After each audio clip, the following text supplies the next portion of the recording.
अस्सलामुअलैकुम। आज मैं आपको बुक D3 जिसका चैप्टर 1 है उसकी एक्सरसाइज 1B का क्वेश्चन 9 कराऊंगी। क्वेश्चन 1 to 8 इससे पहले वीडियोस में मैं करा चुकी हूँ। ये आपको एक्सरसाइज 1B की प्लेलिस्ट में मिलेंगे, वहां से देखना चाहें तो आप देख सकते हैं। आइए हम क्वेश्चन 9 रीड करते हैं। Albert and Joyce were both asked to simplify b minus 2 upon b square minus 5b plus 6 plus b upon b plus 3.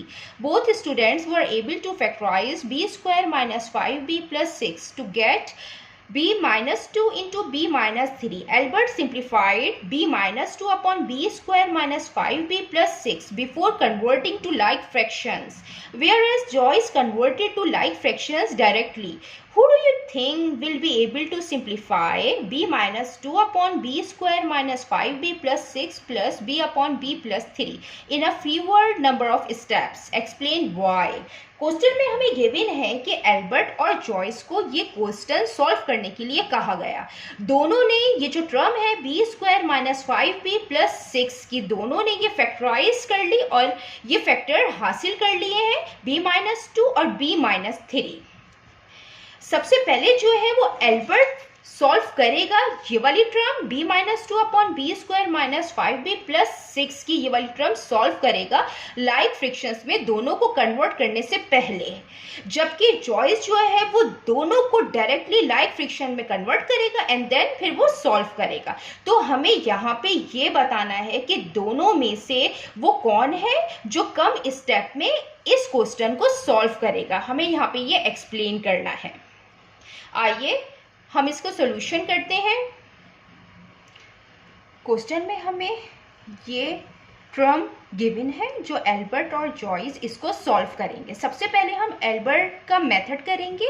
सबसे पहले वो इस टर्म को सिंप्लीफाई करेगा b minus 2 upon B square minus 5b plus 6, जो दोनों ने जो है इस टर्म को फैक्टराइज किया है, कैसे फैक्टर्स हासिल किए हैं कि b माइनस 2 और b माइनस 3 की फॉर्म में। तो ये और ये कैंसिल आउट हो जाएंगे, तो यहाँ आएगा 1 अपॉन b माइनस 3। तो सबसे पहले वो इस टर्म को सिंप्लीफाई करेगा और सिंप्लीफाई करके 1 अपॉन बी माइनस 3 आएगा और देन फिर वो इन दोनों को लाइक फ्रैक्शन में कन्वर्ट करेगा। तो अब वो इन दोनों को लाइक फ्रैक्शन में कन्वर्ट करेगा। ये b minus 2 upon B square minus 5b plus 6, इसकी जगह हम ये यहाँ पे लिख देंगे b माइनस 3 प्लस b और b प्लस 3। अब ये इनको लाइक फ्रैक्शन में कन्वर्ट करेगा। लाइक फ्रैक्शन क्या होते हैं? लाइक फ्रैक्शन वो होते हैं जिनके डिनोमिनेटर सेम होते हैं। अब हम इनका एलसीएम लेंगे। यहाँ पे b माइनस 3 है और b प्लस 3 है, इसमें कोई भी कॉमन टर्म नहीं है, तो हम 1 टाइम b माइनस 3 लिखेंगे और 1 टाइम b प्लस 3 लिखेंगे। अब ये b माइनस 3 से कैंसिल आउट हो जाएगा, b प्लस 3 बचेगा। ये b प्लस 3 इस 1 से मल्टीप्लाई होगा प्लस अब ये b प्लस 3 ये कैंसिल आउट होंगे, b माइनस 3 बचेगा। ये b माइनस 3 इस b से मल्टीप्लाई होगा। तो 1 से कोई भी टर्म मल्टीप्लाई होती है वो सेम एज इट इज आती है, plus b into b, b square minus 3b,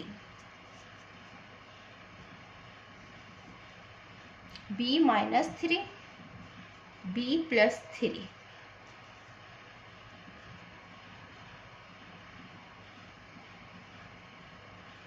अब ये b स्क्वायर है, b स्क्वायर आ जाएगा, plus minus minus minus 2b आएगा और प्लस 3 आ जाएगा, b माइनस 3 और b प्लस 3। तो उसने क्या किया, उसने पहले वन टर्म को सिंप्लीफाई किया और देन फिर बाद में उसने लाइक फ्रैक्शन में इनको कन्वर्ट करके उसने सॉल्व किया। और जॉयस मेथड क्या होगा, वो डायरेक्टली दोनों को लाइक फ्रैक्शन के अंदर कन्वर्ट करेगा एंड देन फिर वो सॉल्व करेगा। यहाँ पे माइनस है, plus 6 plus b upon b plus 3,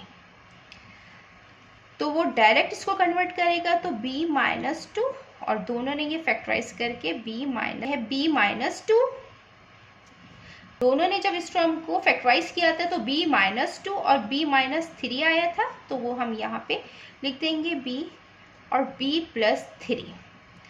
वो क्या करेगा, वो डायरेक्टली दोनों को लाइक फ्रैक्शन में कन्वर्ट करेगा, मीन्स कि दोनों का वो एलसीएम ले लेगा डायरेक्टली। तो दोनों का जो एलसीएम आएगा वो बहुत बड़ी फॉर्म में आएगा, b-2, b-3 और b+3।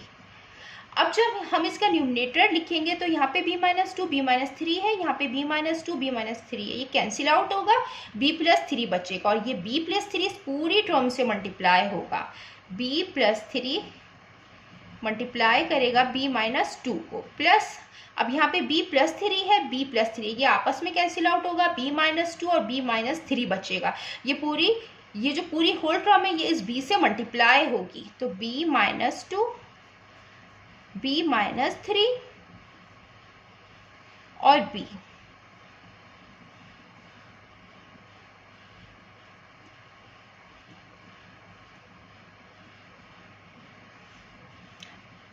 अब ये जो है यहाँ पे b-2 और b-2 कॉमन है, हम इसको इस तरह करके कॉमन निकाल सकते हैं।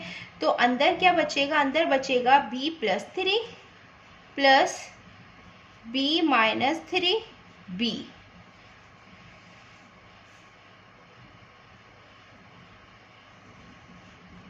नीचे की टर्म हम एज इट इज लिख देंगे, ये b-2 से कैंसिल आउट हो जाएगी, तो अंदर आएगा b+3 प्लस ये भी इससे मल्टीप्लाई होगा, तो b into b, b² minus 3 into b, 3b, b-3 b+3। यहाँ पे b² पहले आ जाएगा, प्लस माइनस माइनस होंगे, साइन बड़े का आता है, 3 - 1 यहाँ पे कुछ भी नहीं है तो 1 है, तो 3 - 1 2, 2 भी आएगा और +3 आएगा, b-3 b+3।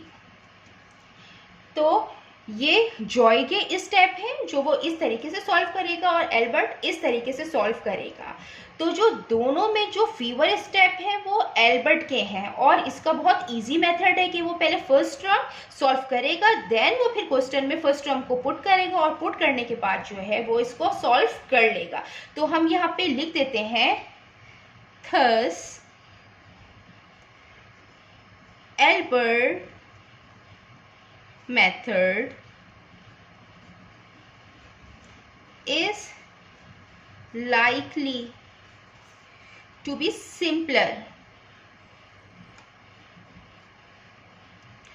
and more efficient.